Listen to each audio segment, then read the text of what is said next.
अस्सलाम वालेकुम दोस्तों, मैं हूं मोहम्मद शाहिद और आप देख रहे हैं वी ऑफिशियल यूट्यूब चैनल। दोस्तों, पाकिस्तान क्रिकेट बोर्ड ने पाकिस्तान और जिम्बाब्वे के दरमियान सीरीज़ का नया शेड्यूल जारी कर दिया। पाकिस्तान और जिम्बाब्वे के दरमियान 3 वनडे मैचेस 30 अक्टूबर, 1 और 3 नवंबर को पिंडी क्रिकेट स्टेडियम रावलपिंडी में खेले जाएंगे। ये तीनों मैचेस इब्तदाई तौर पर मुल्तान में शेड्यूल थे, ताहम लॉजिस्टिक ऑप्शनल वजूहात की बिना पर इन्हें रावलपिंडी में मुंतकिल कर दिया गया। दूसरी जन्म रावलपिंडी में शेड्यूल तीनों T20 मैचेस की मेज़बानी अब लाहौर के सुपुर्द कर दी गई है।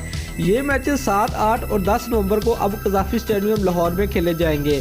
पाकिस्तान क्रिकेट बोर्ड के director international cricket Zakir Khan का कहना है कि लॉजिस्टिक ऑप्शनल वजूहात के सबब मुल्तान का वेन्यू दस्तयाब नहीं था, लिहाजा हमने सीरीज़ के शेड्यूल का दोबारा जायज़ा लिया और एक ऐसा शेड्यूल तरतीब दिया है जो दोनों टीमों, मैच ऑफिशियल, ब्रॉडकास्टर और दीगर मुतल्लका हकाम के लिए मौजू है।